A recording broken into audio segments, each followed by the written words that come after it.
लगेच निघालात? हो, कारण माझं ज्या शारदावर प्रेम आहे तिला मी असं नाही बघू शकत. तू लवकर बरी हो, आपण भेटूया. नक्की? नक्की. हलकट आहे साला हा ॲडव्होकेट प्रधान. काय झालंय काय पण? ऑफिशियल नोटीसमध्ये पर्सनल लेवलवरती ताशेरे ओढलेत. त्याच्यामध्ये तुझ्या चारित्र्यावरती, माझ्या इमानदारीवरती आणि दादांच्या वरती. नाही, हे मी खपवून घेणार नाही. इकडे आसावरी खुश आहे आणि इकडे शारदा ही परत आली. Good. You are great Harshvardhan, simply great. हा, आता प्रॉब्लेम फक्त एकच आहे, तो म्हणजे प्रियांका. तिच्या डोक्यात नक्कीच काहीतरी शिस्त आहे. अरे माकडाच्या हाती कोलीत दिलं ना की दुसरं काय होणार आहे? गोष्ट नेहमी लक्षात ठेव शार्दूल. घरातले प्रश्न हे नेहमी घरातच सोडवायचे असतात. चव्हाट्यावरती नेऊन त्याचा बाजार मांडला ना की हसूच होतं. त्या प्रधान वकिलाला जाऊन वाटेल तू आमच्याबद्दल सांगितलंस? त्याला काय, आमच्यावरती आरोप करायची संधीच मिळाली त्याला. पण ह्या सगळ्याच्या मागे त्या प्रियांकाचं डोकं आहे, मला पूर्णपणे माहिती आहे. मी आणि नेहा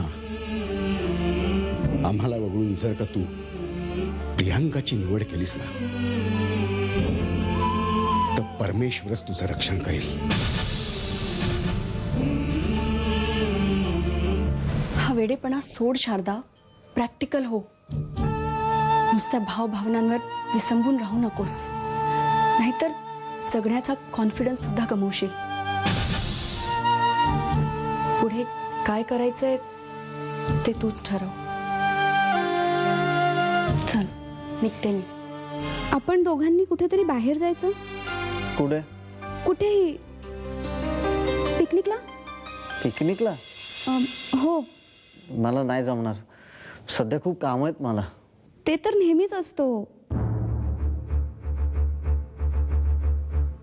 तुमच्या मते माझी काही किंमतच नाहीये.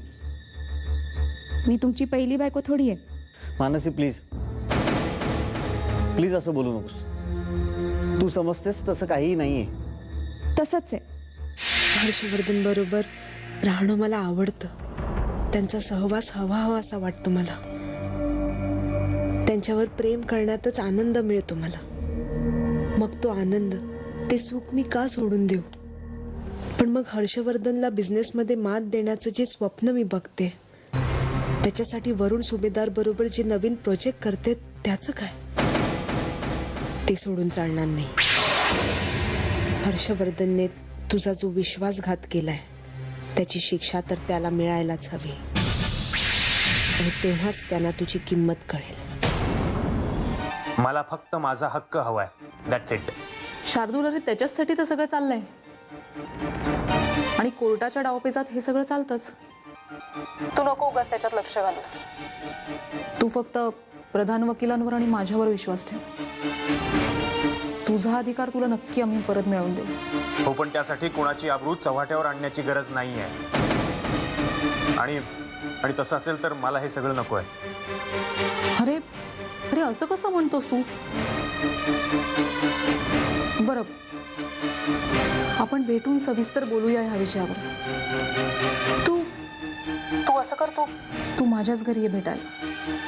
म्हणजे आपल्याला व्यवस्थित बोलता येईल इकडे. ठीक आहे, येतो मी. बाय. बाय. हळूहळू शार्दूलच्या मनात त्या नेहाबद्दल सॉफ्ट कॉर्नर तयार होतोय. हे माझ्यासाठी योग्य नाही. तसं व्हायच्यातच मला काहीतरी करायला हवं. हीच वेळ आहे प्रियांका.